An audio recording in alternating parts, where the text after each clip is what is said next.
Good morning, everybody. Can you hear me all right? Good morning, Anna. No music today?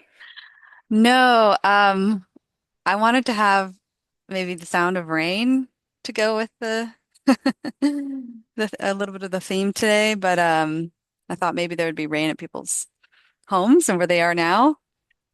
I don't have any, so maybe a little bit of a generated rain noise would have been nice, but I didn't get it in time.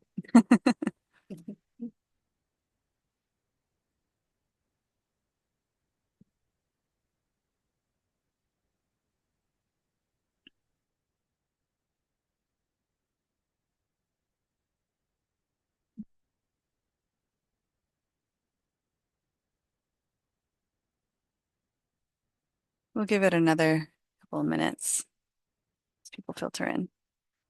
Hi, Emma. Welcome, welcome. Hello, thank you for having me.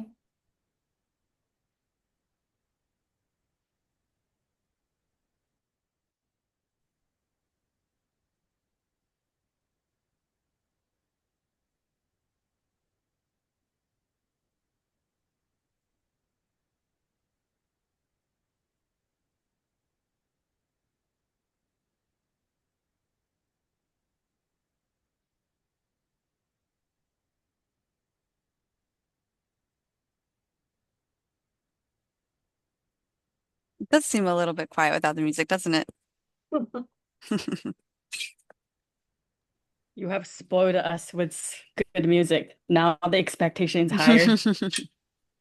Yeah, I don't think it's picking up any of like the rain and the wind.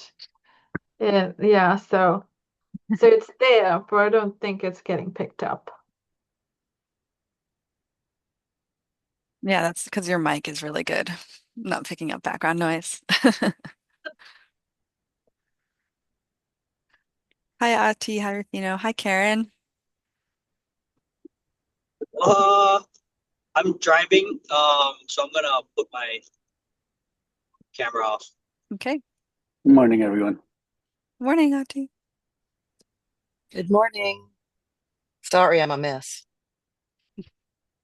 No worries at all. I feel that way whenever I don't shower because I have bangs. Bang life. Emma's nodding in acknowledgement. All right. We still have a couple me people filtering in, so I'll give it another minute.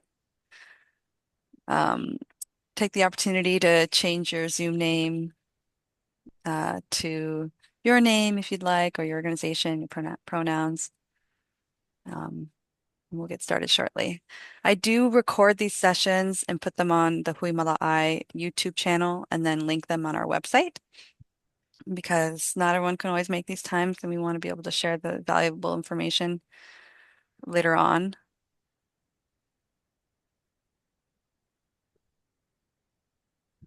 Hi, Wayne.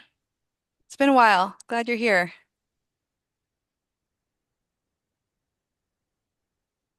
And I'm glad Dan is here because I'm going to, um, well, the theme in a way is rain, but really the underlying message behind that is trees. Even though really the theme for today is also our speakers' presentations on public housing gardens. A little bit of everything. Hey, Dan, you're Tom Dinell's son? Yes. Yes. Yeah, I I saw you at the Welltown Planning Day riding Yes. Yeah. together. Well, my dad, I don't know, it was a decade or two ago, he ran into somebody and said, "Oh, are you related to Dan Donnell?" So he liked the reversal, but it's much more common that it's Tom Donnell and are you related? So you're in Uh, good company. yes, yes.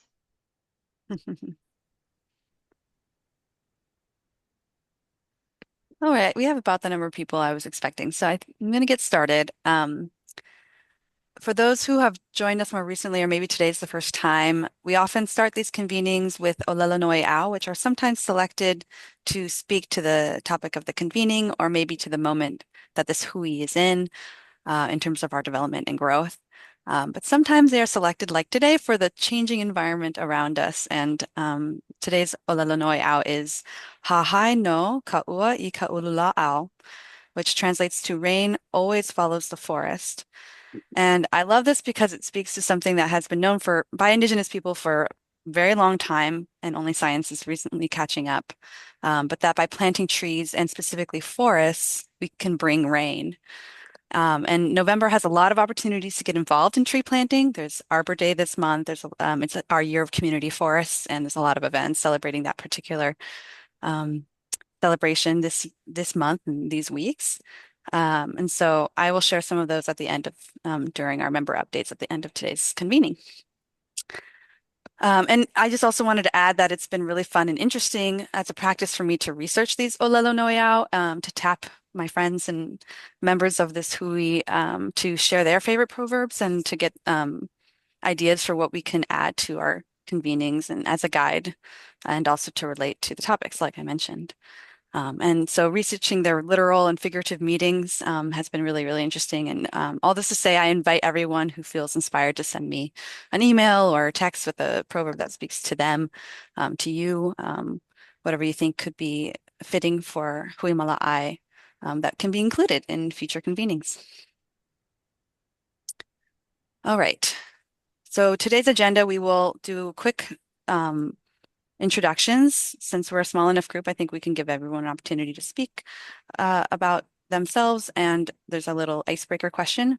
Then we will have two presentations on public housing gardens, one by Dr. Subhashini Raj on the public housing gardens specific at City and County of Honolulu run public housing, and then a presentation from James Rarick on the state run public housing gardens. And then we'll have Q&A after that because there's going to be a lot of similarities between the research that they've done. It's actually kind of interesting. Maybe you guys can confirm or deny, but it wasn't necessarily planned that this work was happening simultaneously, right? It's just No. because they experienced similar challenges that the research was inspired, right? Yeah, and I think actually James started before my work started, and I think they kind of just um, ended up having similar timeline overlaps. Um, and Jason isn't here. So Jason is the food systems person at the city and county on the climate change side. But Alice and Hi-Fi people are here. They're the ones who um, did the state-run public housing study. So um, yeah, so it would be interesting to see the impetus on both sides to kind of have these studies done. And I can speak from like the city side why the timing and all of that. So yeah, and James can probably give us uh, a view into the timing and all of that motivations on the hi-fi side. Sounds good. Just to clarify, also, the work I was involved in was not a study. It was a grant-funded project. But, as I think we did learn a lot through the process of that, and I think it is really good that we had the timing. I'm very interested in hearing Subhashini's results, and we have shared a little bit about what we have learned, and I think it's somewhat similar. Yeah, So. yeah. Yeah, cool.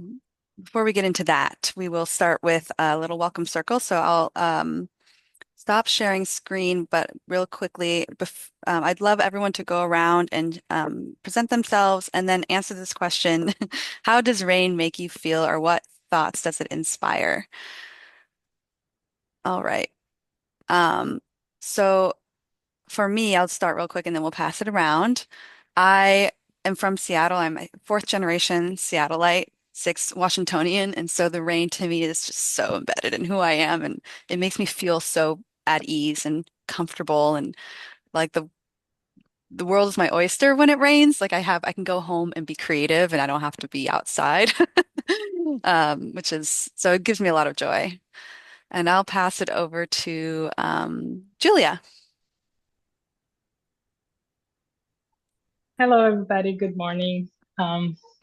It's a pleasure to be here. Thank you so much for the invitation again. So I think that the rain for me, especially after this strong summer, it's oh my gosh, it's a moment to really interact with points of view that I can finally germinate. I have this feeling that it's kind of it's breaks some dormancies. And it's interesting how the weather influence your thoughts and your feelings. So I really think that the rains, me personally, I have the feeling that things is sparkles that were before dormant. Oops, I should ask somebody else. So I will ask them to share, please. Dan Dinell with Trees for Honolulu's Future, and I'm not as eloquent as the prior two on rain, but I I don't know why, but I enjoy rain, and it's just whether you go for a run in the rain or whatever, it makes me feel good. So I like rain. And I will pass it on to my friend Meredith. Thanks, Dan. Um, I'm Meredith Spiker, and oh gosh, yeah, I was thinking as everyone was saying, what do rain? It's almost like you get a new breath of air, sort of, because and I really, I don't know why I keep going to smells, but I do love the smell after it just like if it hasn't rained for a little while and it just rains and it's just like you're like, oh, it just rained. Like it's just that smell and that feeling in the air. So I think that's one of the things that I really like. And I think I will pass it on to Ati. Morning, everyone. Artie Jeffords, Fabro. Work with Meredith with the National Park Service, RTCA program. Great question, great prompt, Anna. Rain. For me, it depends on the type of rain. I really, what I appreciate the most is our trade wind showers because we're losing them. They're becoming more and more rare. And when they come our way in Wailua, it's a hopeful sign. So hopeful is my feeling when that rain comes. I will pass it on to Rufino. Aloha, Rufino here with Hawaiian Council.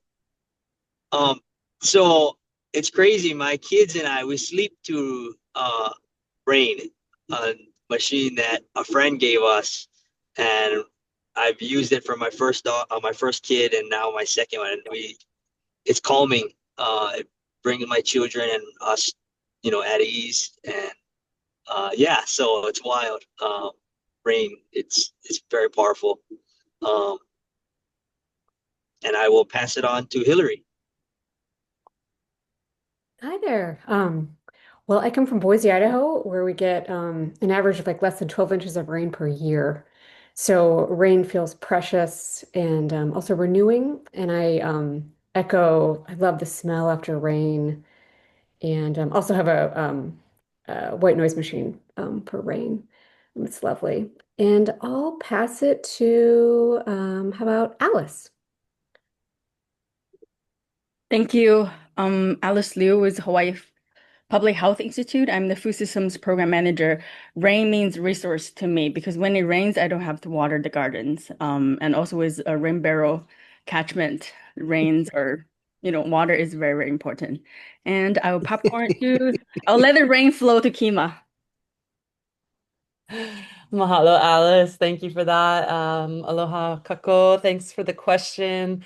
Um, I would say I feel nourished when it rains, and it's a nourishment that doesn't come through food, but through water. It's a different level of nourishment, creates a feeling of abundance and safety, that all is well in the world. So thanks for the question, and I will pass it to Karen. Aloha, everyone. My name is Karen Chang Bar. I am a small business consultant with Ho'onui, and I also am the HFUU Honolulu chapter vice president. I am a returning Kama'aina 4 years now, and I lived in Washington State as well. and love rain because it signifies change. It signifies we get to go indoors and cow and be with people and commune. Um, and it's really a nice break when it's sunny 80% of the time. So I love the rain and I love the smell. And I really appreciate that question. I'm going to pass it on to Wayne.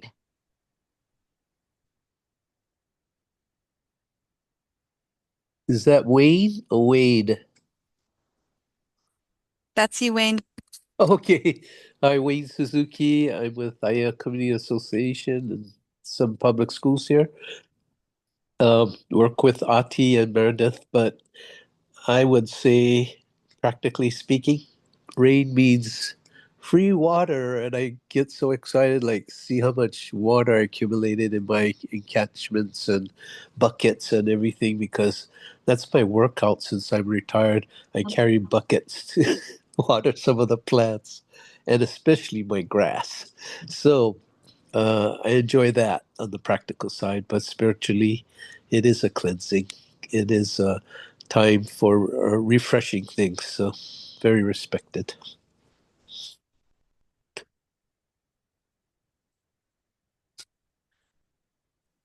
We still have Subhashini, Emma, James, Tina, and Valerie. Why don't we pass it to Subhashini? Hi, everyone. Happy to be here. Um, Rain reminds me of home. So not the Pacific Northwest, but I grew up in Suva in Fiji. And tropical islands are known to be, tropical and sunny, but Suva is not. Suva is like London. Suva is like Seattle. It rains all the time, and rain just feels nostalgic, feels like home. Yeah. Thank you for the question. Kind of helped recenter all the things that I'm thinking about. So I'll pass it to James. Oh, hi, I'm James Rarick. Aloha kako, everyone. Um, like Subhashini, I lived in Fiji as well, and I lived in Suva, but I also lived in Lombasa, which is the dry side versus the wet side. My feeling with rain now is relief. We're in a extended drought, and we recently moved from, again, a wet part of the island to a dry part of the island, and now uh, to see rain, as Alice said, one. I don't have to worry so much about my irrigation, but it's just a sense of relief now that we're in this period where we seem to be year by year getting less rain. And I'll pass it to, I'm sorry, Anna. Who else was left? We have Emma, Tina, and Valerie. Okay, I'll pass it to Emma. Good morning, everyone. I have to also use James' word, relief. That was the word I was going to use. I grew up here on the Big Island and in Puna, and there was tons of rain, but we did have catchment. So occasionally we wouldn't, we'd have to kind of take short showers. But like James said, it's gotten really dry, and we didn't have rain for months and months and months in Hilo, and it was really worrisome. So. I love the rain. The rain is warm. When I went up to Oregon, I was shocked that rain could be cold. So yeah, I'm a big fan of the rain. And here, I just love that I can still do things outside when it rains because it's warm. It's not going to make me cold. And I will pass it to Tina.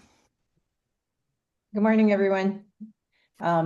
I'm Tina Lau, and I'm a junior extension agent for the university, and I was very lucky to grow up in Nu'uanu. So the rain to me kind of takes me back and is very relaxing. It was a, really fun time for me as a child to play in the rain. But now I work at the Urban Garden Center, very low elevation, and to me, it also means survival. I've been watching some trees in our Hawaiian garden actually die, go completely dead. And it's probably, the stress of lack of water, allowing disease to come in, but really to me it is survival. And I think Valerie is left.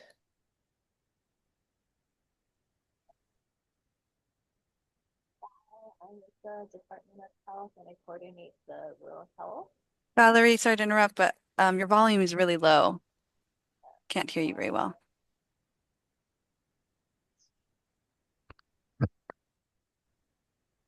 How's that?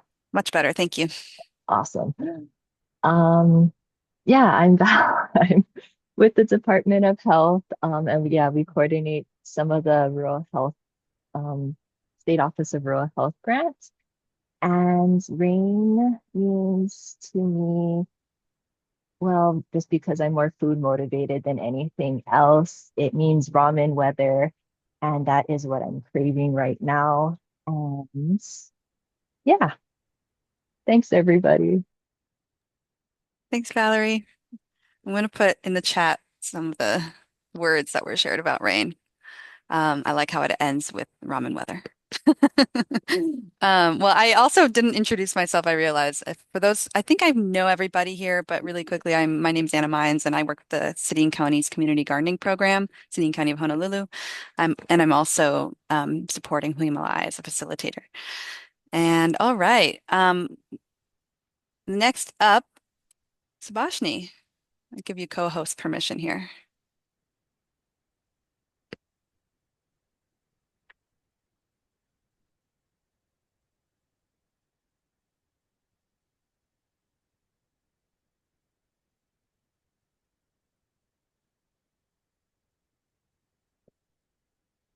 You're on mute.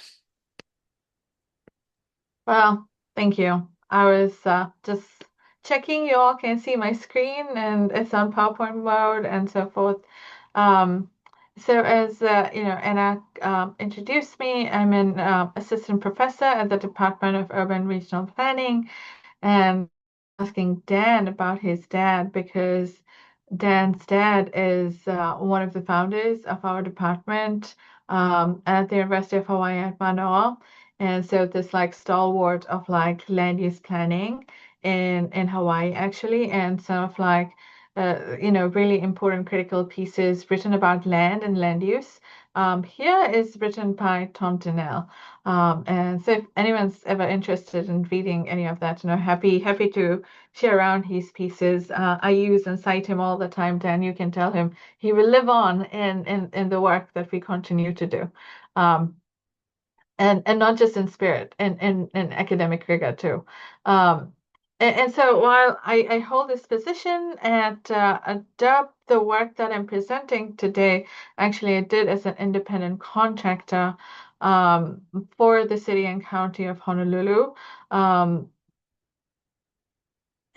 these consultancies I take on depending on like what the city needs and how it works with like their timeline to expand funds and so forth. So sometimes, you all know you've all worked along that. So this work, even though I did as an independent contractor, builds on other work that Anna and I have done with the Parks and Recs community gardens, and kind of like presents a different side of community gardens. When you hold the two studies, when you look at both the study that we did of the Parks and Rec community garden, and then you look at this public housing study of community gardens, I think like the results make more sense when you compare those two studies together.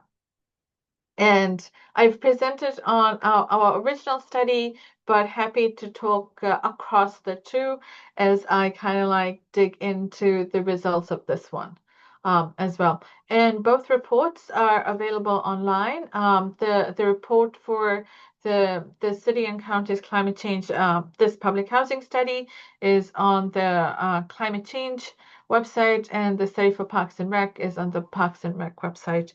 And I'm sure Anna has sent out the links before, but if anyone's interested, we can reshare those things.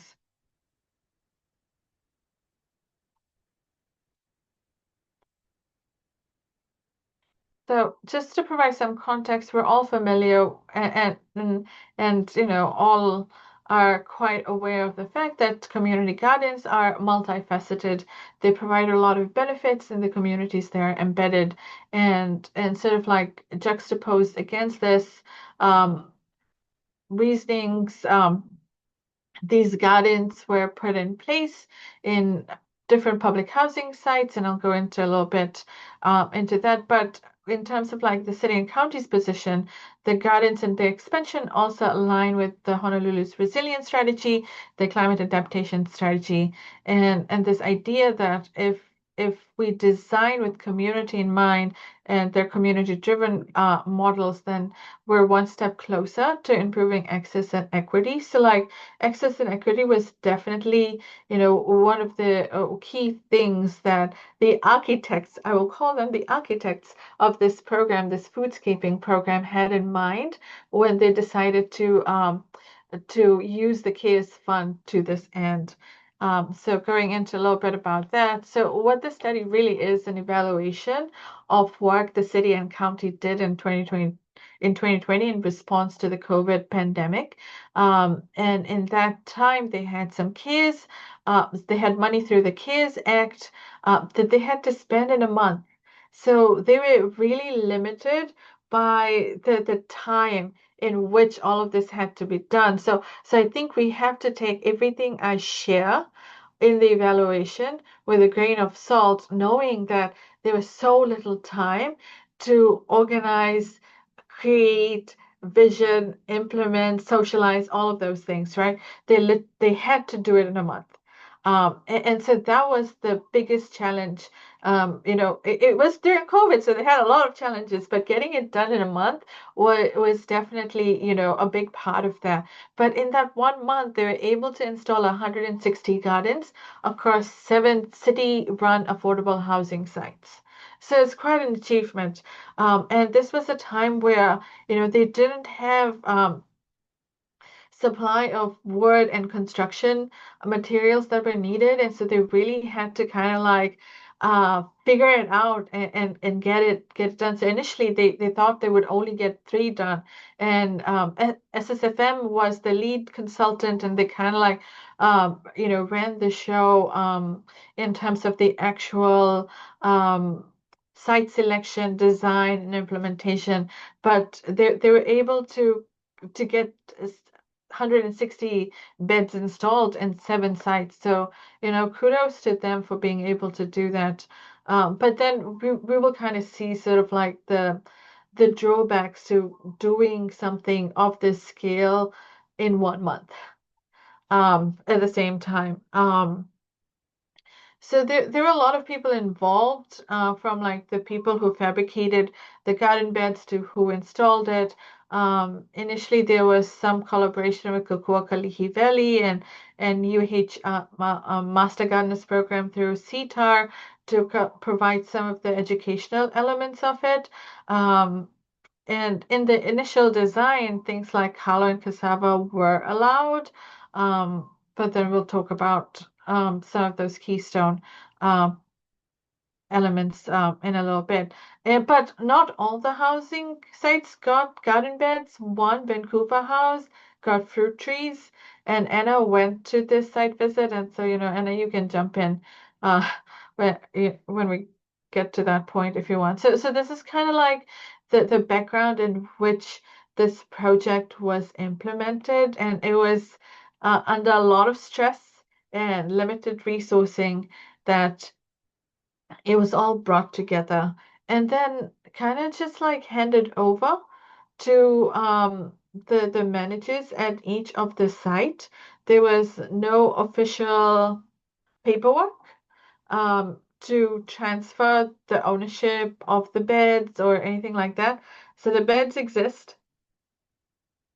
It's kind of like in a gray area of like who they belong to and who's responsible. Um, uh, yeah. So. So 4 years later, the city and county asked me to kind of look at the gardens and kind of see like how they're doing. And Jason used the word success, and I was like, I don't know. I don't like that word because because that can mean so much. Why don't we just kind of look at what has happened and kind of just like study its evolution and and see what we can learn from how everything that happened in that time to where things are now and kind of like figure out because like it's very difficult to evaluate something for success when we didn't put in benchmarks along the way to help it succeed, right? So like I think yeah, so and we can talk a little bit more about like if we were to redo this, what are the kinds of things that we should think about in design and if we want to measure success, what that would look like. And so instead we said we would focus on like who's using the gardens and who's not, and why that is the case, and what have been some of the positive outcomes of having these facilities in these environments, and how can, for the future, like what our lessons for the future, and and let's and so we did this work where we did resident surveys of both people who had used the gardens and those who had never used the gardens, because we kind of wanted to understand why people weren't using it.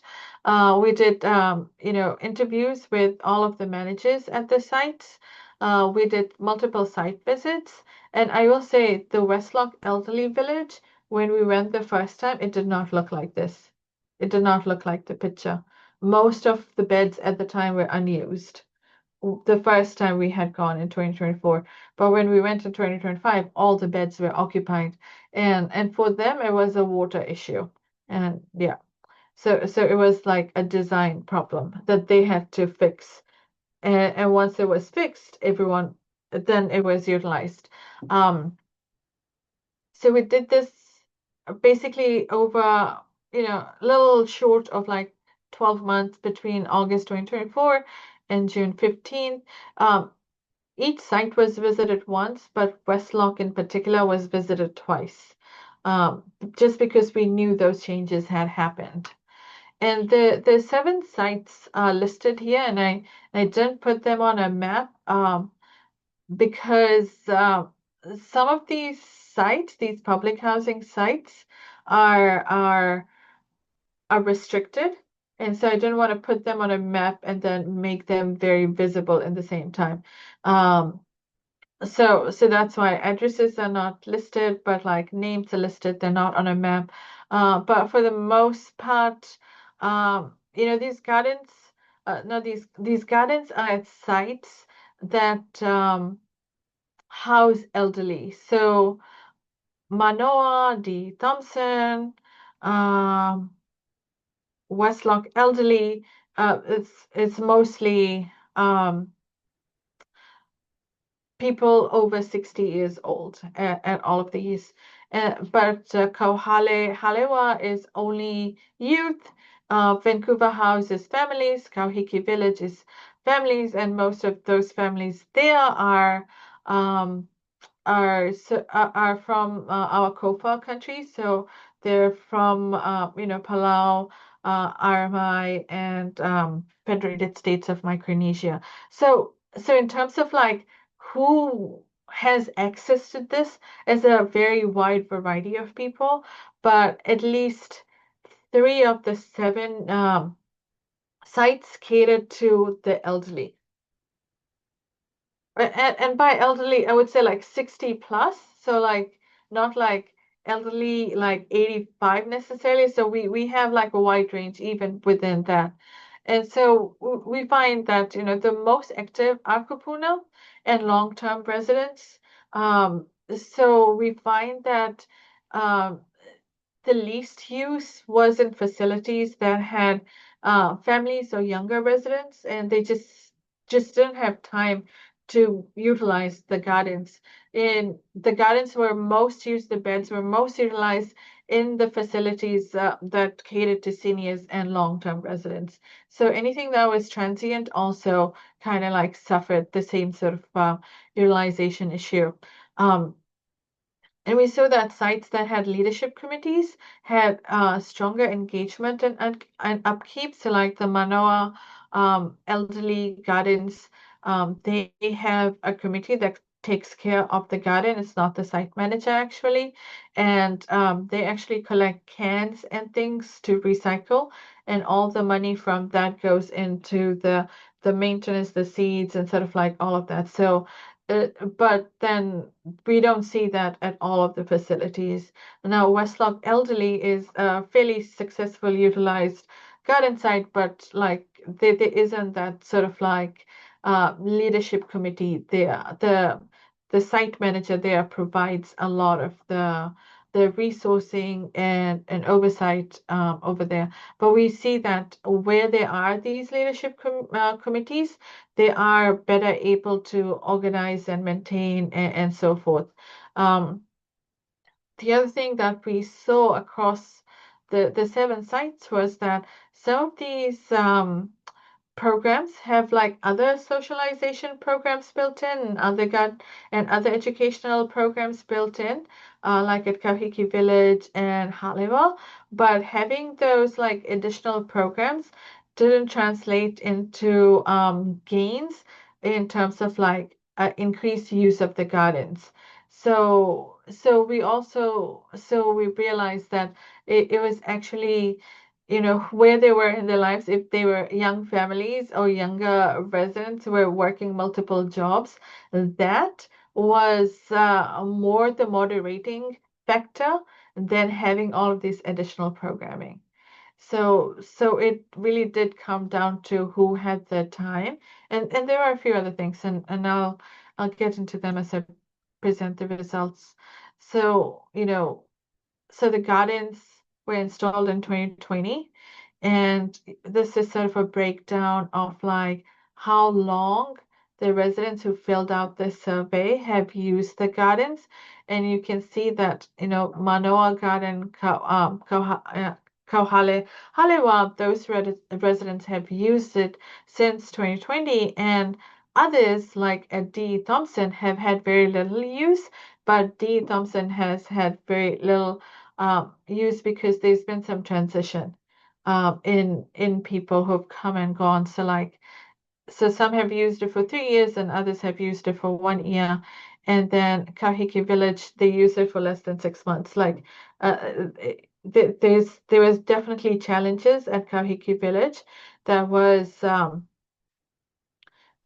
in terms of like design and socialization that really impacted people's ability to use the garden. And then Westlock, is because for many years they were not able to have the right water supply.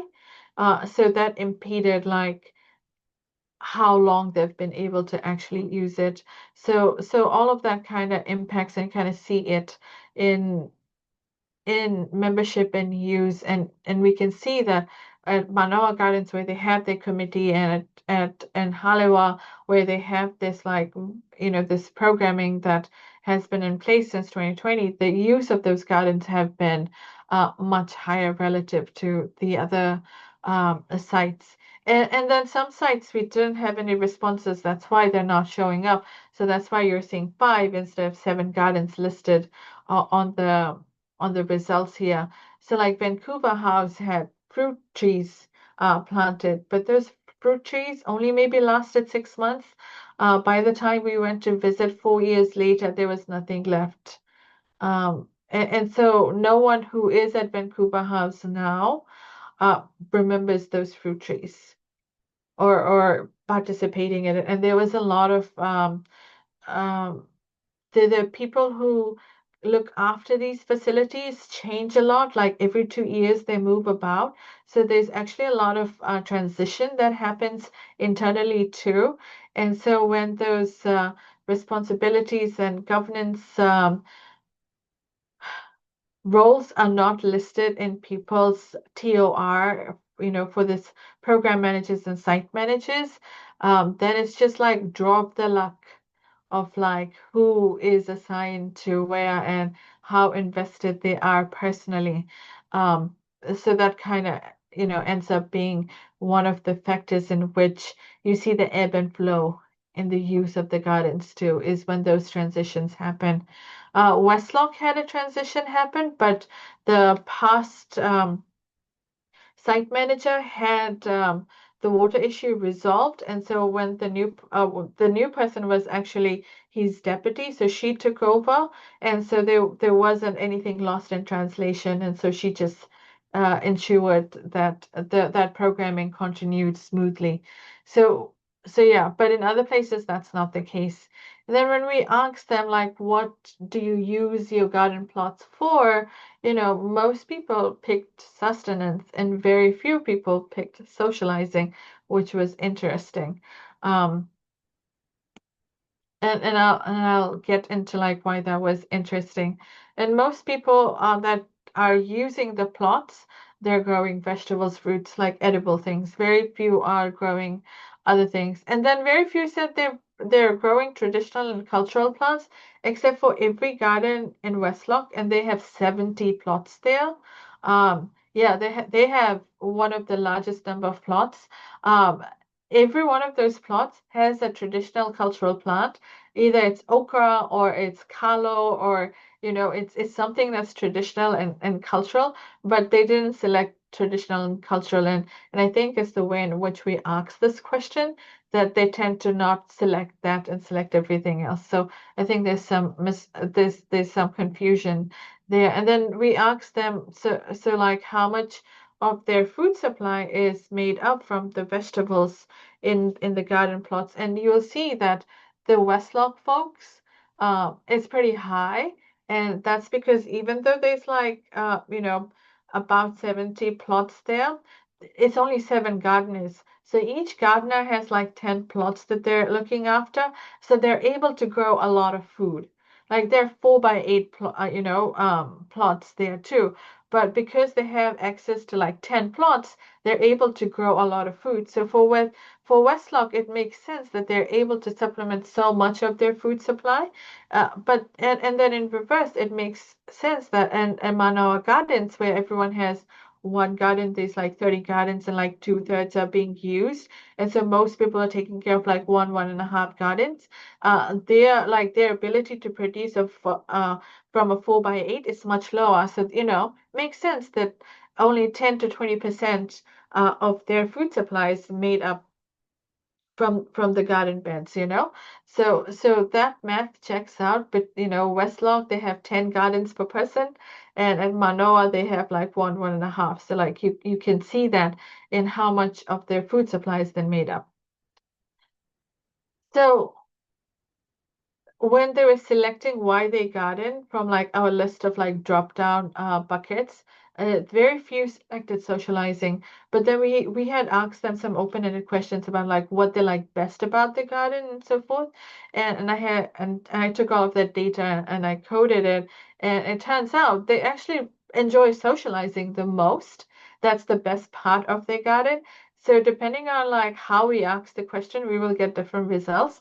And so the socialization is actually one of the key benefits of the gardens that we wouldn't have realized if we were just looking at the quantitative data. So the qualitative data helps us kind of like understand what they're really feeling, even if they're not articulating it in that way for some reason in the drop down options. Um, yeah, most of it had to do with like socialization, being outside, being active, and then like growing food was kind of secondary. So the results are sort of flipped in some ways. And then when we looked at barriers to garden, like not having time for gardening was a big reason for why residents did not participate. And some of them were residents who had once participated and now no longer participate, but most of these are people who've never used the gardens. Um, and and one of the things that you hear in the stories that they've written is that when the gardens are sort of like in this allotment style, it's just a lot of work. So it makes me wonder if they were communal and there were different rules about like its uptake and care, if people would be more motivated to participate in a communal style versus an allotment style. So everyone's not on the hook every day. People can take turns and you can kind of like contribute to it as time permits. The other thing was that in the sites that that were families, there was a lot more concern around the gardens getting damaged because there were no protection for the gardens from like children playing, for example. But children need space to play. So in those kinds of spaces, we have to think about garden design a little bit differently and kind of like create some sort of like buffering or barriers to protect gardens and other uses. Like kids belong in gardens, at the same time. Uh, this I believe very, very strongly that kids belong in gardens, but we have to somehow create more of an integration of like multiple uses in garden settings. And again, it has me thinking that maybe for these kinds of places, communal gardens are better, where the main thing isn't food production or growing for sustenance, but is to create all of these other relationships and relationality. So that's something to think about as we think about, what we would do in the future. And then when we talk to the site managers and ask them, so they did a different set of surveys and asked them to like, identify barriers. And they also said the same thing, that residents didn't have the time for gardening, but they also noticed that gardeners did not have knowledge and experience to garden. And that was a huge barrier. And so even though there was some education done in like, 2020, there was no follow-up and none of those educational materials were archived. So none of the sites actually have those educational materials anymore. So that becomes a barrier. And at Westlock, like all the people who are gardening, they come from they're immigrants from other countries where agriculture was a big part of their life. So they brought those skills here and are using it.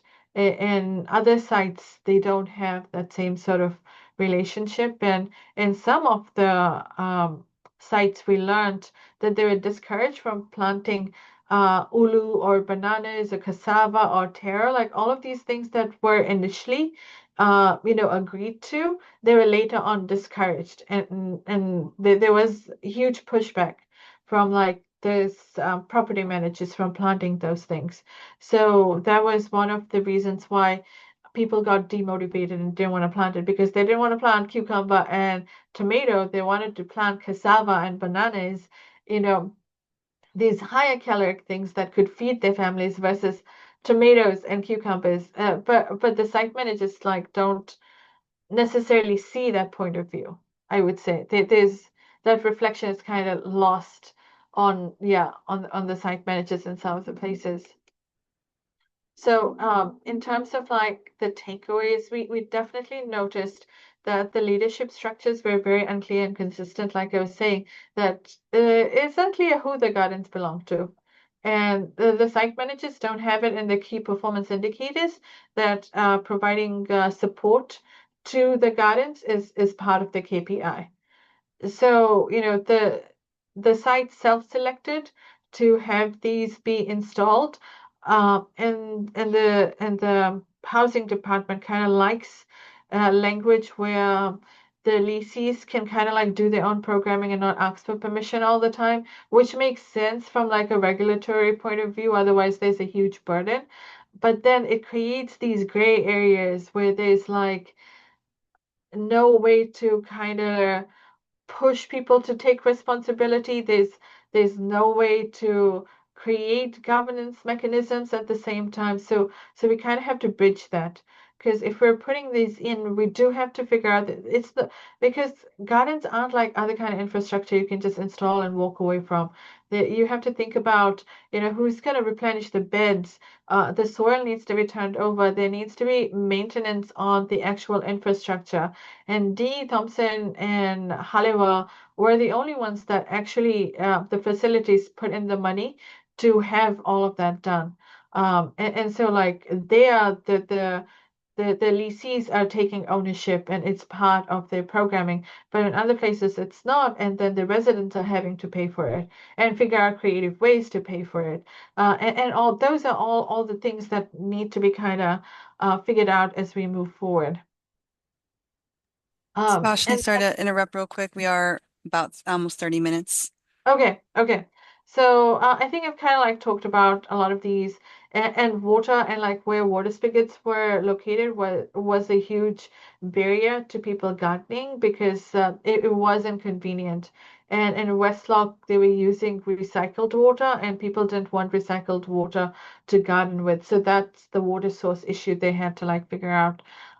So design choices and education and training is absolutely necessary. It can't be a one-time thing. It needs to be something that's programmed in on an ongoing basis, not just for like the gardeners, but also for the staff who help maintain and take care of things. And food and social benefits were clearly some of the most critical outcomes and benefits for the residents at the sites. So I'm just going to go to the last slide. And sorry for that issue with the typo and socialization.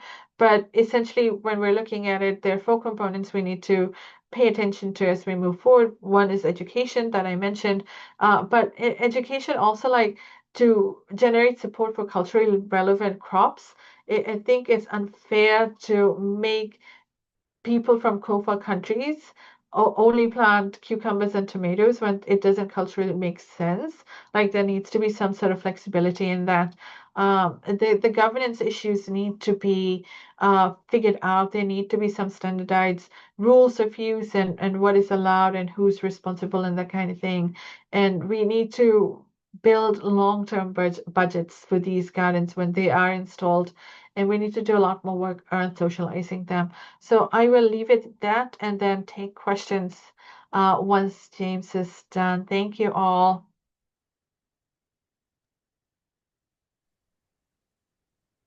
Sorry to rush you there, but yeah, this is maybe there's more time to elaborate on these points afterwards. But thank you. And yeah, pass it over to James. Would you like me to share? Um, I can sh I can share. That's fine. Okay, I'll make you I have the co-host here. presentation here. Yeah.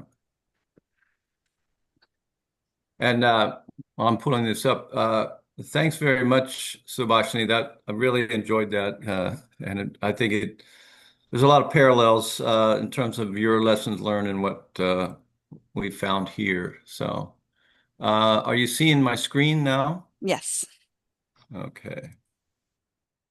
All right. Well, let me get right into this. And I will say I have a lot of pictures, so hopefully it won't be too boring. Um, what I'm presenting on today is the project on supporting gardens in 3 public housing authority residential housing sites in urban Honolulu. And again, as I mentioned, this wasn't a study, but a project. The background on this was a project of the Healthy Communities Hawaii Initiative, which was a program of or is a program of the Hawaii Public Health Institute and supported with a DOH CDC grant for health equity. One of the things this presentation just highlights, these are several projects under this larger, broader thing of the Health Communities Initiative that are working towards integration of food access policies and interventions and service delivery for vulnerable groups. Under the Healthy Communities Hawaii Strategy 5, we looked at specifically working with public housing community food garden projects. And so that's what this is going to be presented today.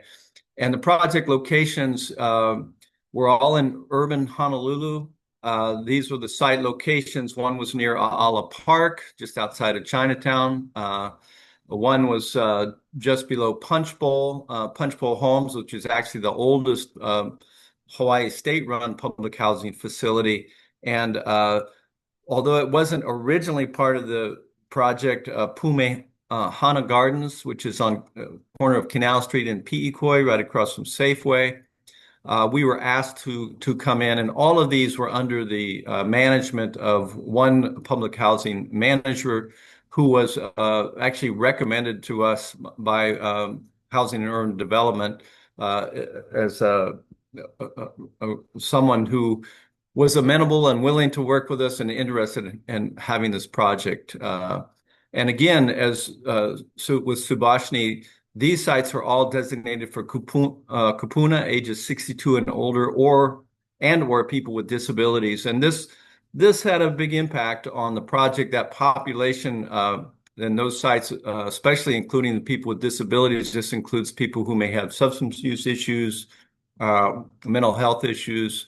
Um, uh, I think causes a lot of disruption in some of those sites and challenges for the kupuna who are staying at those sites.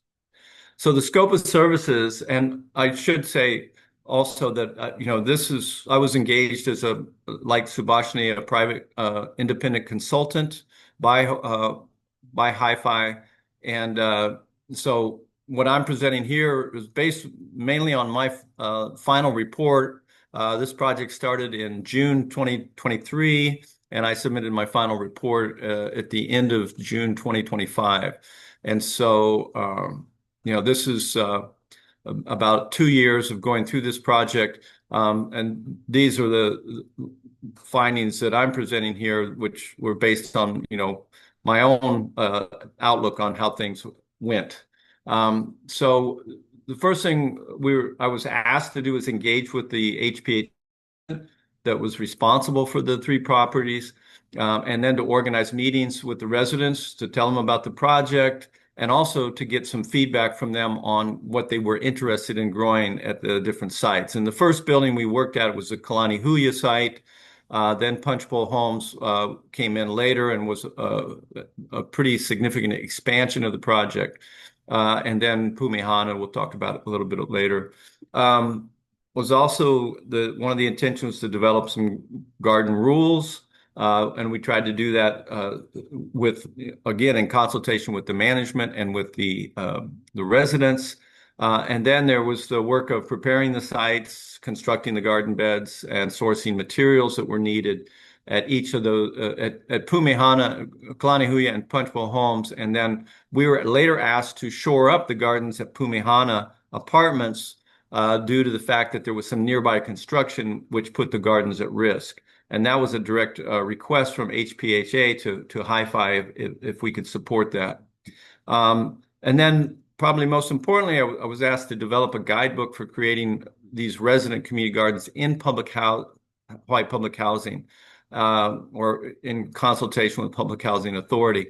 There was things in the news, previously about Public Housing Authority coming in and bulldozing properties. They'd gotten some very bad press, which was actually they responded to.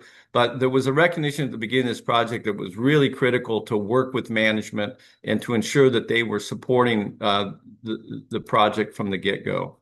So real quickly, Subhashini already covered this, but just sort of some of the benefits from of gardening for public health.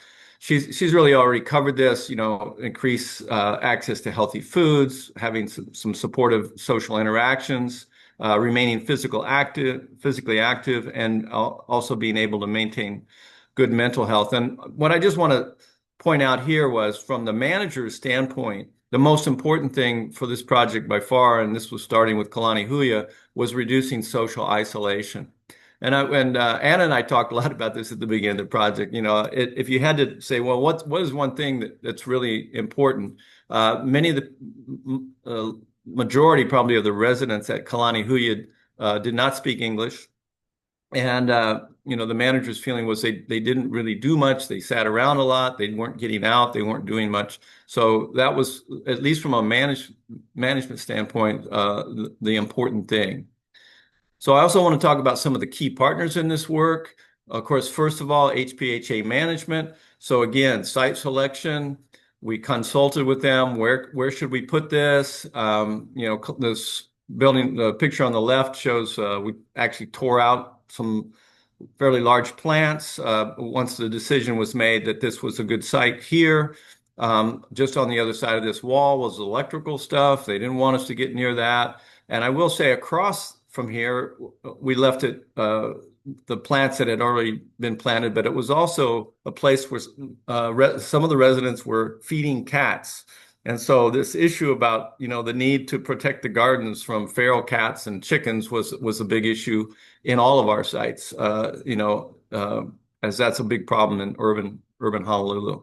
I will say, I also, at the beginning of this project, really had an expectation that while I knew that HPHA would not put much energy into the project itself, they would, this was really the strategy was to let outside partners come in, allow outside partners to come in and construct the gardens and get them going. HPHA wasn't even willing to assign a staff person as a liaison, which was a problem. I think that there was nobody really kind of paying attention to things on the HPHA side. Now, in their defense, all the people I worked with, their staff were wonderful and they were helpful at the times when I needed to interact with them. But I think this is a reflection on the manager's comment was, their main focus is putting roofs over people's heads. And a lot of these buildings are old, and so they have maintenance guys that are constantly working on issues that are coming up. The manager spends a lot of time with the manager spends lots of times of her time dealing with resident issues, going to court sometimes, things like that. So from that standpoint, it was difficult, but I do want to say that the resident manager was wonderful. She was very helpful, but it was a learning experience for me to realize just how challenging the work is in that environment. And we just really couldn't have any expectation that HPHA was going to do much except for allow us to come in and tell us where we could build. As an example here at Punchbowl Homes, the two pictures on the right are an area where we placed these beds, and again, we followed a design that was appropriate for Kupuna, so putting things where the wheelchair access was available was quite important.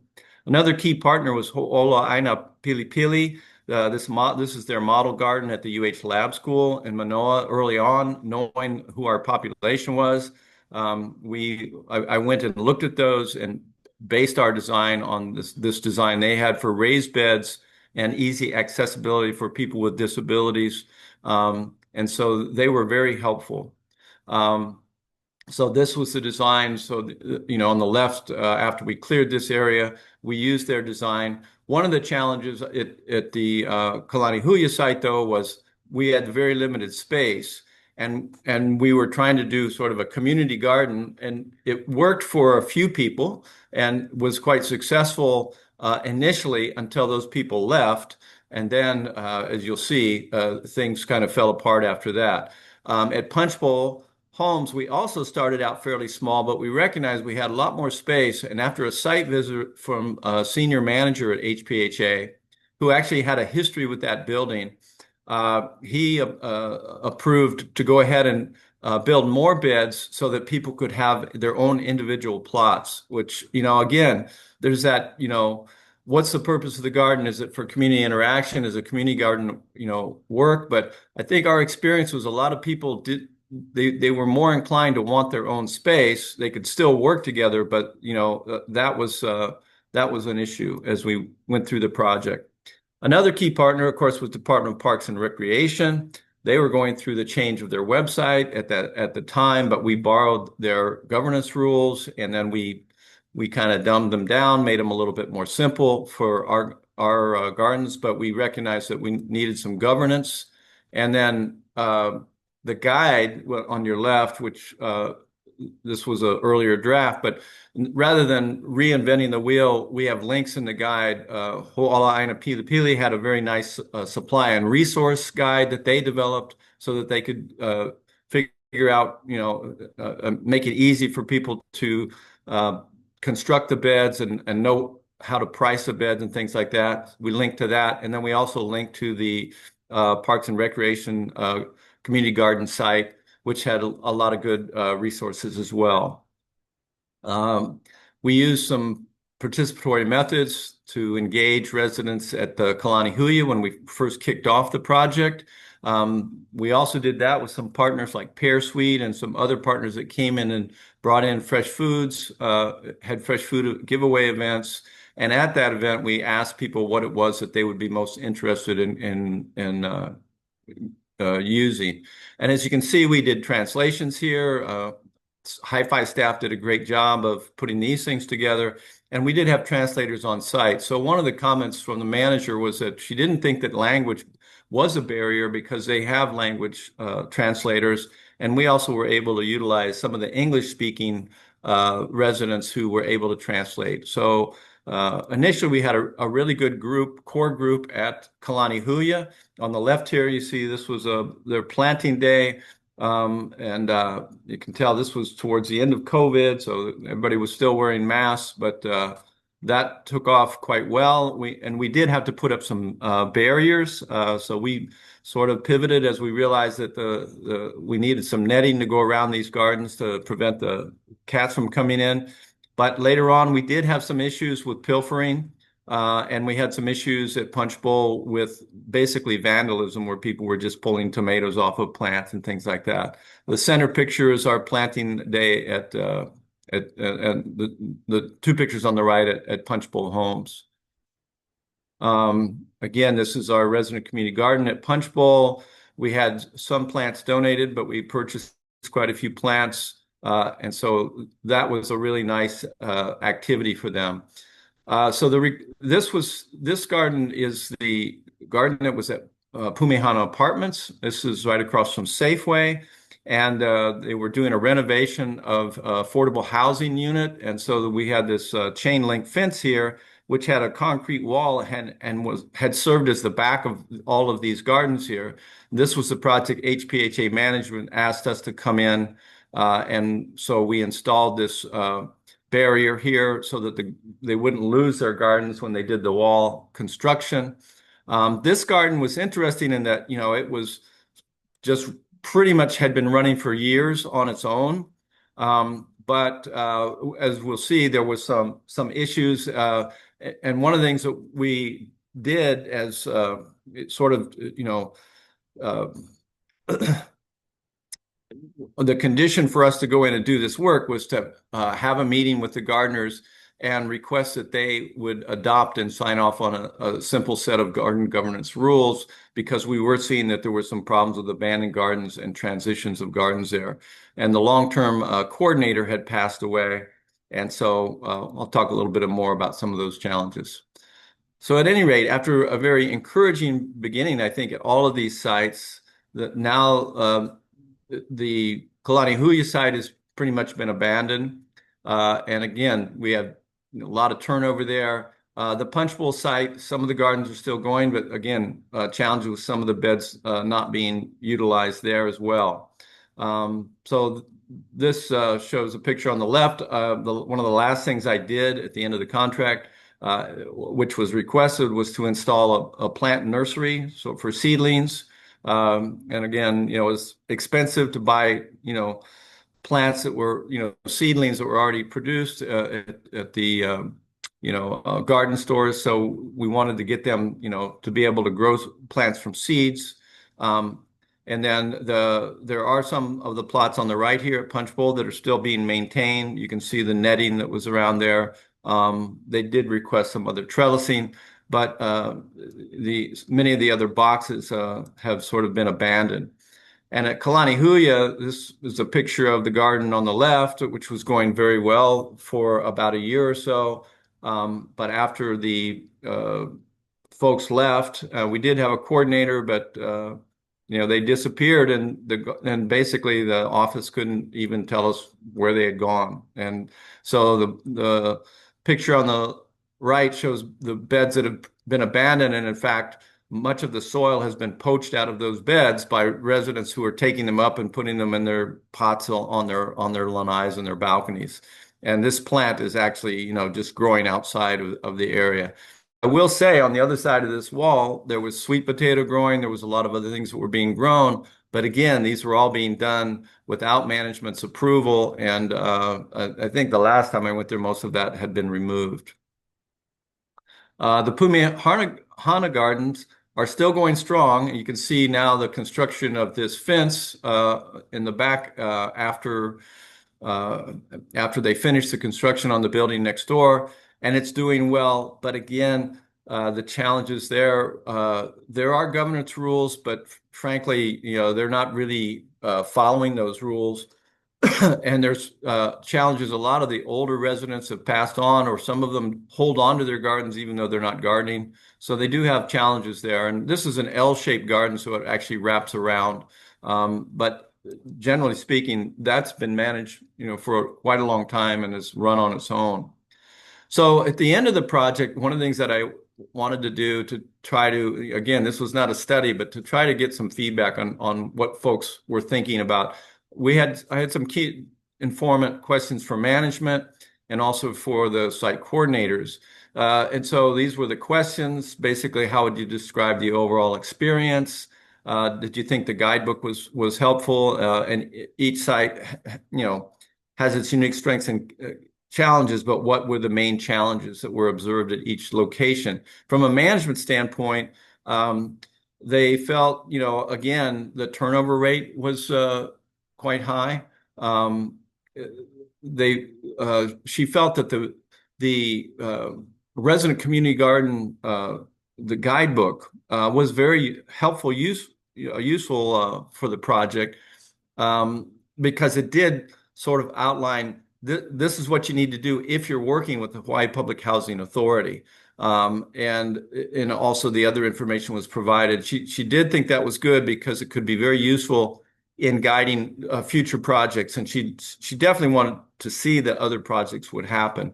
But again, challenges were, selecting a single coordinator, maybe not the right person at one site. As we went in, we basically asked for people who were interested and would be willing to volunteer.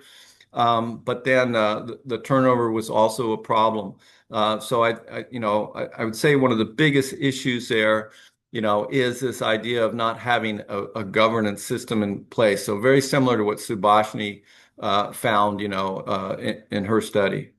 The key informant questions for the garden coordinators were: how satisfied have you been with the support provided by external partners?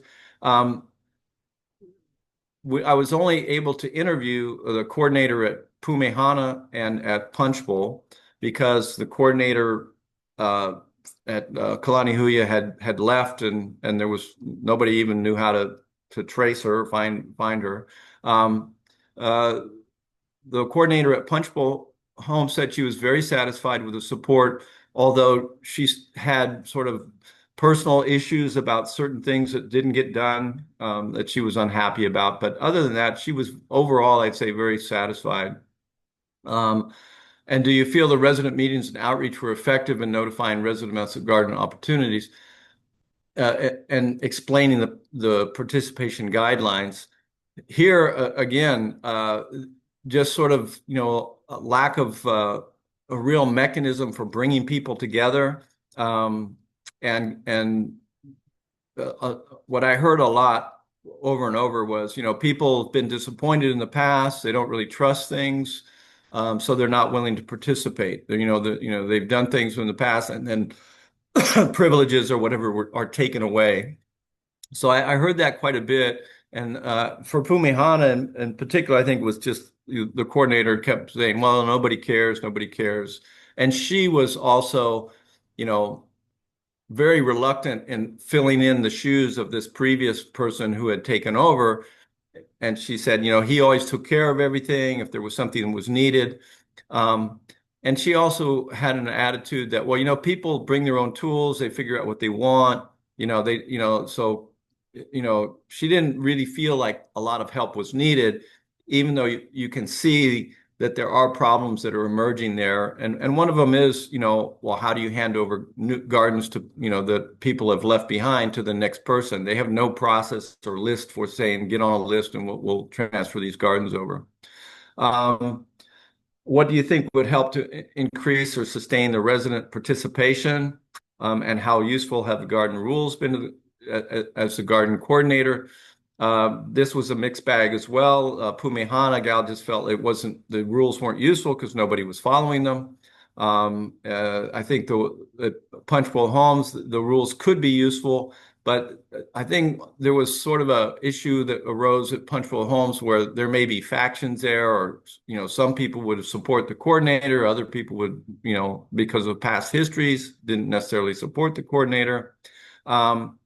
And so the other questions of reminding gardeners about the rules and encouraging them to follow them was, kind of, it really wasn't working. There wasn't a sense of, oh yeah, we have rules and they'll be enforced. I think that's a lot of it too. You can have rules, but if people know but that nobody's really enforcing them in a consistent and fair way, they don't really have much impact. What other support do you feel is most needed to maintain the garden area? Of course, I think there was a sense at Punch Bowl Homes that it would be nice to have people coming in regularly and helping them in terms of refreshing the garden beds and also to do training and classes and things like that. One of the challenges we had at Punch Bowl, of course, again, here's selecting one person as a coordinator, is the coordinator herself was not following the rules that we had made clear. And one of those most clear rules was you only should be planting in the designated areas. And so I don't think this is unusual, but a lot of times people just decide, oh, I'm going to go plant, there was even a group of, as she put it, a clique, of group of people that were parking and planting all over in the parking lot, in the medians and stuff, and they just started doing this. And the other issue there is the management, while they don't want people doing that, they're so busy they don't always enforce it. So these things go pretty far along until they've got a very developed garden, and then suddenly management says, well, you shouldn't have been planting there. So I James, think. sorry, really quickly, I just want to, we're about 25 minutes and I want to make sure there's time. We have 15 minutes left. I want to make sure there's time for Yeah, Q&A. I think I'm right at the end here. The key challenges going forward are again, building some trust between the management and the partners and the residents, in terms of long-term success. There has to be an effective method for governance put in place. And the raised beds, they need refreshment. As Subhashini said, somebody has to come in and do that. And then I was using free mulch that I was getting from a large mulch pile. Now that mulch is infested with a rhinoceros beetle. So, it's very expensive to pay for this soil amendment. So that's going to be one of the big things. Just quickly, some of the, I think, potential strategies to address the challenges is there is a position, the resident service program specialist position. And there has been some filled, but there's none at any of these building sites. And I believe that the resident associations can be a mechanism where they could actually start to manage the gardens and do it in such a way that it's not an individual, but more of an association. And those existed pre-COVID, but one of the things I learned was that they all disappeared during COVID, and they've not come back. And not sure that the management is really pushing for them, but they need something like that where they could do it more in a model like what the city and county does, where the management of the gardens is done by a committee. So if one person leaves or something like that, they have a group of people that they're relying on, not just one individual. Of course, getting some monthly days for the partners to come together. And I think that could be something where you engage the master gardeners to conduct this. I've seen this work really well at Ho'ola'aina Pili Pili. They meet every month. They have a group that comes in. They're mostly family members of the faculty and people that are working there. And I know that Hui Māla residents have come in and participated in that. And that really works in keeping that garden taken care of. And I think these sites all need something like that. And then the last thing I think is maybe through some of the fundraising, once Hui Māla gets through the strategic planning, could maybe help in securing some of the things that are needed. One of the things I'm doing here on Molokai is trying to start doing my own soil production, through mulching and things like that, where I know that it's clean soil and doesn't have any infestation. And that might be something that Hui Māla could help with as well. So sorry that I ran a bit over there, Anna, but thanks very much and welcome any questions. Thank you, James. Yeah, I'm always trying to figure out how to allot time appropriately, and I feel like this conversation can go on, and there's so much to be learned. But yeah, we still have, let's say, 8-10 minutes of question and answer, and then just leave a couple minutes at the end for a couple member updates. And I'd also I can be available to stay on the Zoom for another 15 minutes after 10:30 if folks want to stay on and have any spillover conversation.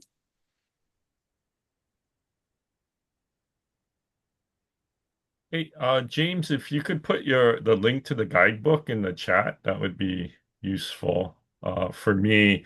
And kind of a broad question, Anna, for anybody really, presenters or on the call.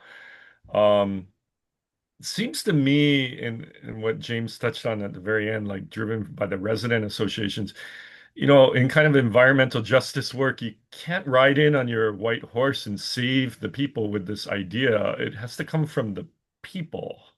And so is there a demand here for gardens? Like without that, then we're just kind of inserting ourselves in and yes, bringing resources and so forth and so on, but it's not going to be like take unless it comes from, bottom up, if you will. So just any thoughts on terms of either research or experience, because I appreciate both reports, um, but the sustainability of an effort really concerns me. It's like planting a tree and then not caring for it. It's like, why bother? Yeah. James, I can try and Sure. answer that. Yep. One of the reasons why the city and county commissioned the study was because they're interested in understanding how they could expand this program as part of their climate change strategy and so forth. So one of the things that Jason and I have talked about is that, they had 1 month to do all of this work, and so they didn't really have time to build in good selection processes. But like going forward, how do we think about readiness? And so if you look at the back of the report in an appendix, there are parameters for assessing readiness that includes how do you engage with the community before and understand that this is something they want. In the way the site self-selected, it was the program managers who filled out the survey and said, yes, we want this at our facility. So there wasn't time for that level of engagement that you're talking about just because of like the 1 month turnaround time on all of this. But going forward, I feel very confident that Jason at CCSR is very aware and is already thinking about how to think about readiness. And that will be an important factor in how the city and county here in Honolulu will expand into other facilities and other underutilized lands as well. What you're saying is very critical, and I think that is top of mind for Jason and the team there. So I will say that, yeah. Yeah, I think it's a great question, and it's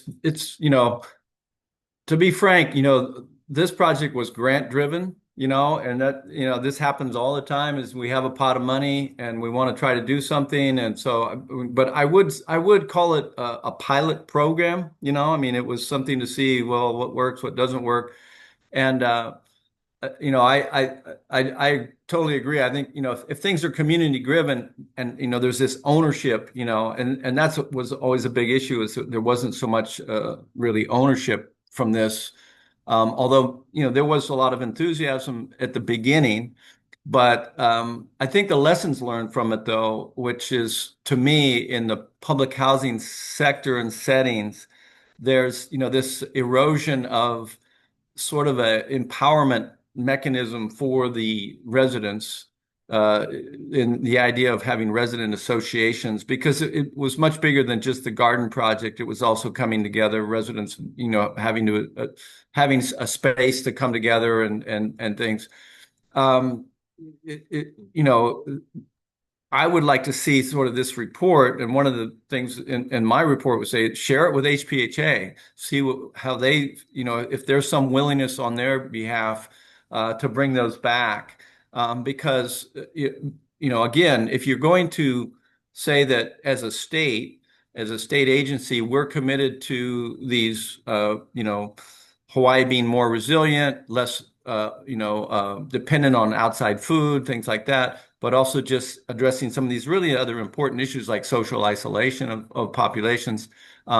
This may be an important thing that would enable residents to feel more ownership of the projects. Because I really think that is a key factor, is that many of the residents, there's a huge problem with trust between management and residents. And I think management's willing to let partners go in if we follow all the rules that they set down. But they don't seem, at least in HPHA, I can say they're not going to put any of their other energy into it, other than maybe something like that, where they would be willing to support bringing back resident managers, resident association specialists, to help them form these groups again. I can chime in here a little bit about the sustainability Dan addressed, which I think it's you hit the nail on the coffin. It's like the question we had throughout this project, because I think we all kind of entered this project later on. Um anyways, during this process, we actually have a really positive outcome right now. The direction we're heading is to partner with UHCTAR Massey Gardeners on sustaining those food gardens, because for any nonprofits, even for city, funding will eventually go away. Like, hopefully there's endless funding, but there are resources, there are entities like Master Gardeners. They're volunteer based, and the training was amazing, and they're very knowledgeable, and I think they're also a very reliable resource because they have proven their attendance during the course training. So I think this partnership with the Master Gardeners to help to adopt a community garden, that is the pilot project we're working on right now. And we actually met with HPHA. They also had a management turnover. They had a new resident manager, which she is fully on board, and I can tell she's very strict on enforcing the rules. And a lot of the pictures from James' presentation was from, I think, before. We just had a visit a couple weeks ago. She cleaned up the cat sanctuary, and there's a lot of other areas too. So I think there are positive movement towards this, and hopefully with the pilot project with Master Gardeners, they're able to provide that consistent technical advice or education component, try and engage with the communities, even though nonprofits or we don't have funding for consultant anymore. But yeah, we're happy to do an update about that project later on and share the results if folks are interested. Thank you.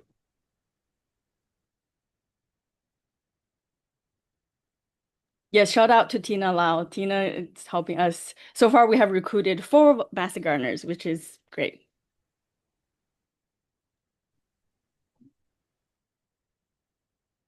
Yeah, one thing I noticed at the beginning of this project was touring Kuhio Park Terraces with a group from KKV, Kokua Valley Health Center, and outside the chain link fence, I could just see, breadfruit, bananas, all these trees were growing. And I was told that all was done back in the 70s when there was a lot of Laotian, a lot of Samoan residents at Kuhio Park Terrace. And of course, there was no fence there. And they just as groups went out and sort of claimed this land by the stream and did all that kind of gardening and stuff. But we live in this era where everybody's worried about litigation, I guess somebody getting injured or whatever. But it's really sort of sad to see that, because there was a lot of food crops that were growing outside the fence and not being managed. So I strongly believe that you do have to align with sort of what are the policymakers concerned about. And I do think there's a genuine concern in Hawaii right now about reducing dependence on all these on imported foods, and projects that can show that they can seriously help in reducing that dependence. Maybe one way to turn things around a little bit and open up those kinds of areas, and making public lands available for gardening, for producing food, So I think there's a policy, there's an opportunity maybe, to push that agenda.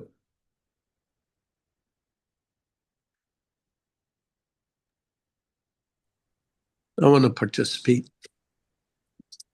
Go for it, Wayne. I will acknowledge that we are pretty much at the end of, Oh yeah, um, I but know. but I can, like I said, I can stay here. So if you have to go, I understand, and thank you so much for being here. And otherwise, feel free to hang around with us for a little bit longer.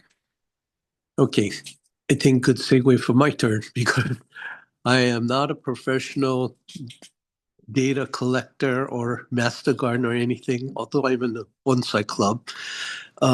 First of all, very shockingly, I do have two Lions Club members. This is good 5 years ago. They said they're master gardeners, and I thought they were two older ladies. Got her whole program, projects done, and everything through the program. But then they didn't know how to repot my plants and help me. I go, okay, then that's some credibility loss. Because you know why? I know the Master Gardener program, you learn a lot of things, but it's all the practice, of course, right? Years of it before you can really become a expert or advisor. Because they couldn't even help me teach the other members how to repot. So right there, I thought, okay. And these people have gardens in their own home. So I don't know. Maybe dementia set in. Anyway, they're not in our club anymore. So I want to just get to the real heart of a problem that we have inherent in Hawaii. And I think the common denominator is the culture.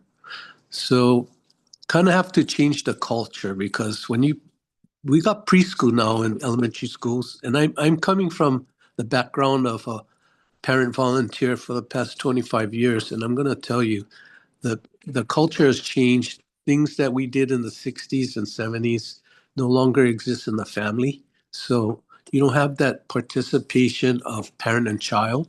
And I think gardening is one of the best ways to enjoy that relationship. And it should start as a curriculum in the school and have the schools start again with these gardens and of course in your community to back that up. So when you bring projects home, you have a safe place to grow your things in a bigger scale instead of a tiny pot as a preschool and a kindergarten first grader. Right now, you just, those preschools are open to affordable, um, low income home settings, and they don't have much. And I think they don't have much parenting too, and they expect the parents to be the parents. So if you really want to change if we can only change the culture to being more aware like it used to be and not, go to Costco and buy everything you need kind of mentality, I'm sure things would change. Like if you live in Molokai, you gotta know your land. But over here, we find it more convenient to go to a store or down our little strip mall and buy everything we need. We don't even talk to our neighbors anymore for advice or extra soil or something.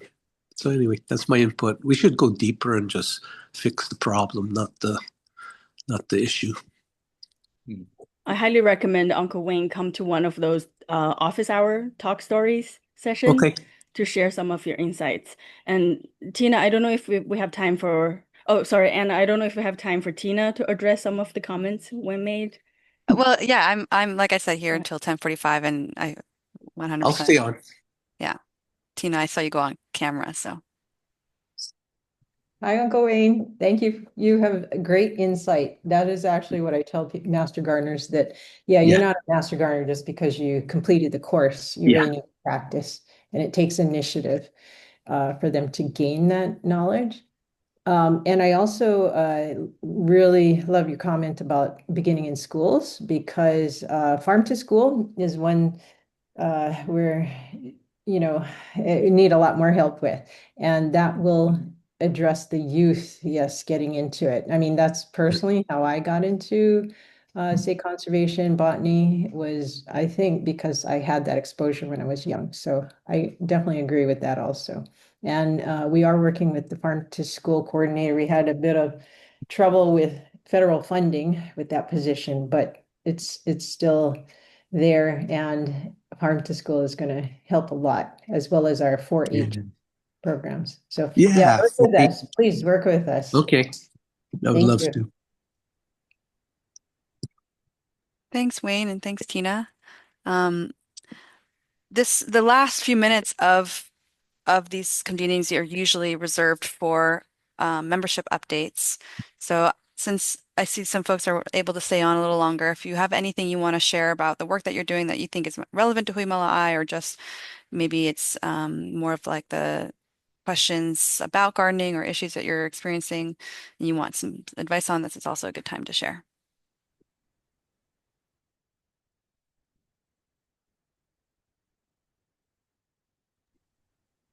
We'll save it. We'll save the Master Gardener project to the next meeting, Anna.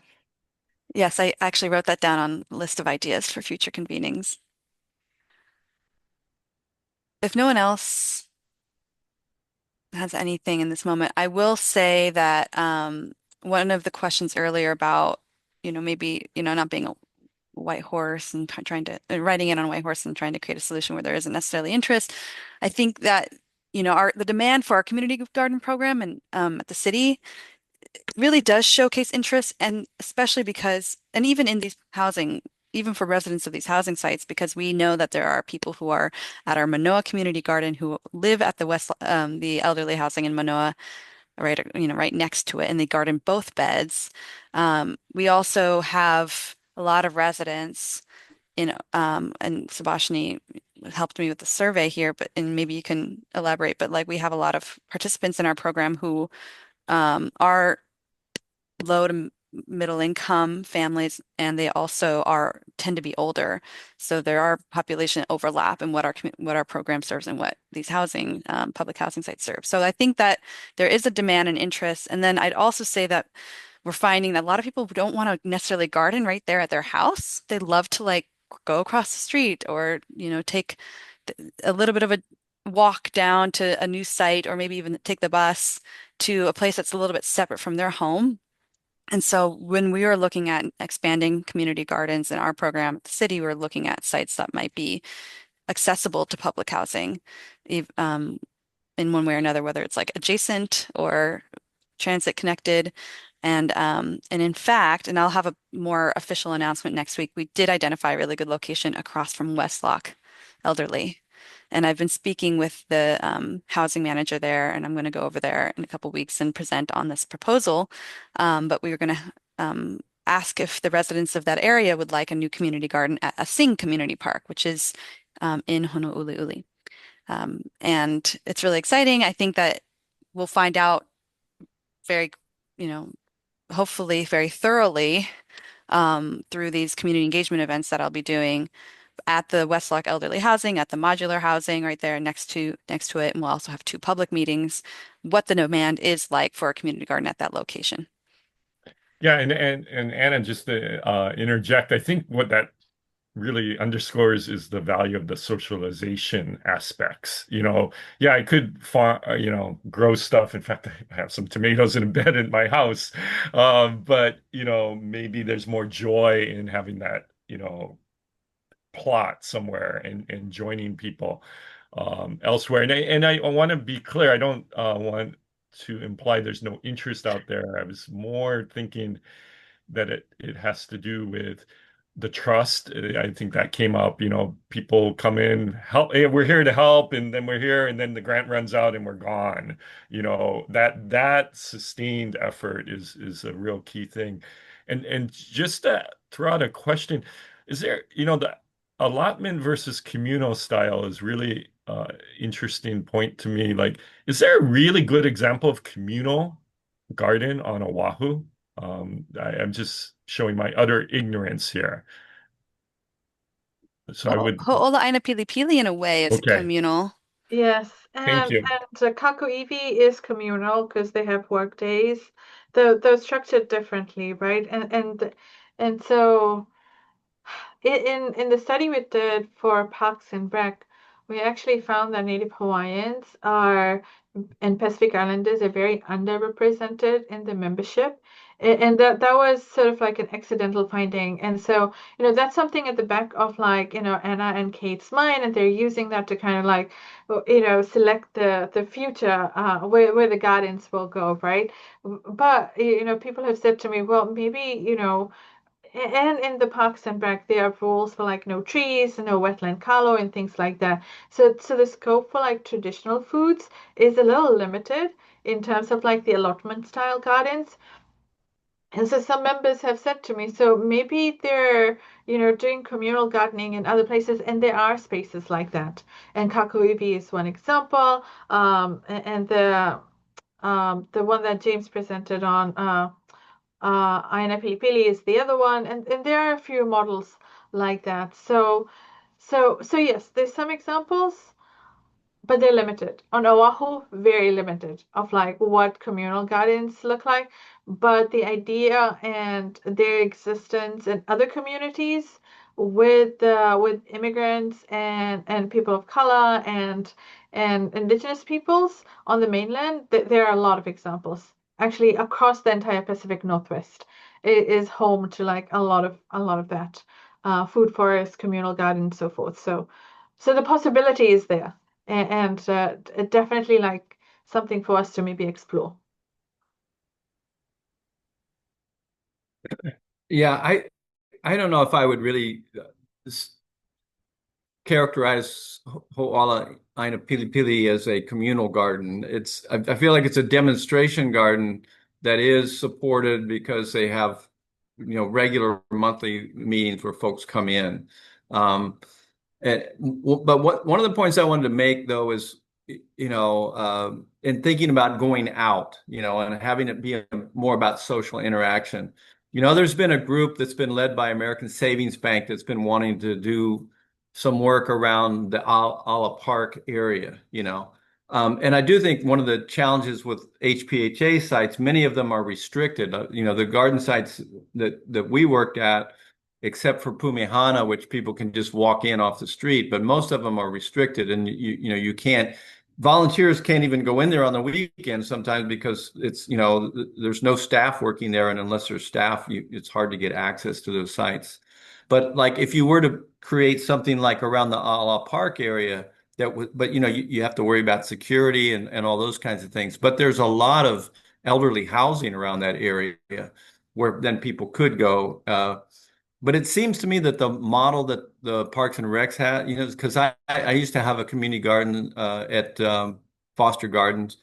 It's it's everybody has individual plots, but it almost functions like a community gardens because people are always sharing things and you see what other people are growing and you know but then you still have that governance that's in place where if somebody's planting something they're not supposed to plant or doing something, then it's fairly quickly dealt with, because there's a monthly meeting when folks come together and things like that. So I don't know. It's to me, it is a challenge. I've heard Waiwa has a large garden which is big enough that can accommodate the idea of more of the Pacific style, root crops and bananas and things like that.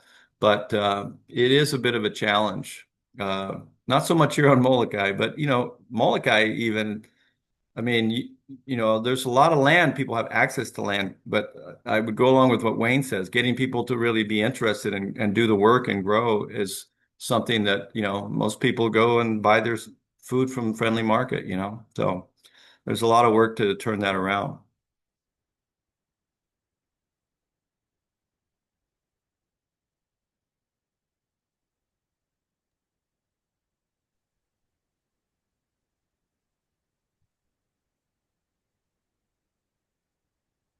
Now I'm interested in the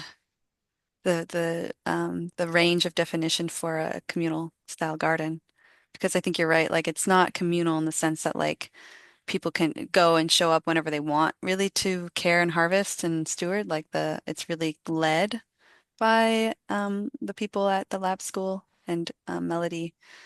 But yeah, I don't know if there's a good example of more of that more hands-off approach to a communal style garden because most of the ones I'm aware of are really well, like highly organized. They have events and they'll be open during those events. Even though Ho'ola Aina Pili Pili, you could actually go on your own. I've been told go pick whatever you want when you know go on your own and water every now and then. But it's but really yeah. Oh, actually, people sign up to water. Yeah. Okay. So there's that. Yeah, it's more organized. There's the Ocean Friendly Garden in Kaka'ako that's run by Surfrider, and that one I think is also literally locked when they don't have community work days. Well, does anybody have, I guess we have 1 minute, so I will uh, close it for today, but thank you all so much for staying on another 15 minutes, for sharing, your questions and your ideas, and I hope this can simmer and maybe we can get a little bit more, we can think about actions going forward for supporting public housing gardens. I know we'll hear more about the Master Gardener project in the public housing gardens. You'll hear more from me about new community gardens, more research that we're doing with Grow Good Hawaii with students to measure that what's actually being grown, because a lot of what we actually see and are estimating is self-reported, and we haven't actually done a plant survey before, so we're going to be sharing that information going forwards too. And with that, have a great weekend, everybody. Thank you, You Anna. too. Thank you, everybody. Thanks, Thanks, Anna. everybody. Thanks for Bye. Aloha. Aloha.